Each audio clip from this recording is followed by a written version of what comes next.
হরিশ্চন্দ্রপুরের ডুবাপাড়ায় সন্দেহভাজন বাংলাদেশি আটক, তদন্তে পুলিশ। মালদার হবিবপুরের হরিশ্চন্দ্রপুরের ডুবাপাড়া এলাকায় এক ব্যক্তিকে সন্দেহজনকভাবে ঘোরাঘুরি করতে দেখে স্থানীয় বাসিন্দাদের মধ্যে সন্দেহের সৃষ্টি হয় এবং ওই ব্যক্তিকে স্থানীয়রা গাছের মধ্যে বেঁধে রাখেন। এরপর এলাকাবাসীরা দ্রুত হবিবপুর থানার পুলিশকে খবর দেন। খবর পেয়ে ঘটনাস্থলে পৌঁছে ওই ব্যক্তিকে আটক করে থানায় নিয়ে যায়।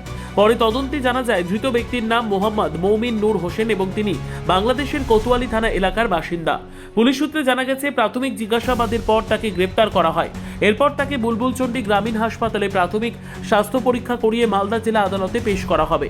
কী উদ্দেশ্যে তিনি এই এলাকায় এসেছিলেন এবং কেন ঘোরাঘুরি করছিলেন তা খতিয়ে দেখছে পুলিশ। ঘটনাকে ঘিরে এলাকায় চাঞ্চল্য ছড়িয়েছে। জানা গেছে পাশেই ছিল ভারত বাংলাদেশ হরিশ্চন্দ্রপুর বিওপি ক্যাম্প।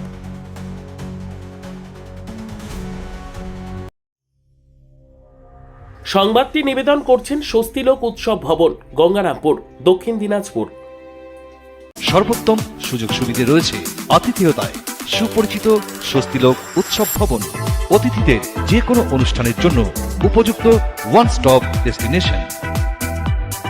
আমরা আপনার বিশেষ অনুষ্ঠানটিকে অবিস্মরণীয় করে তুলি।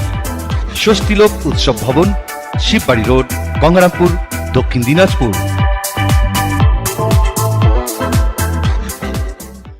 ব্যুরো রিপোর্ট, উত্তর বাংলা সংবাদ।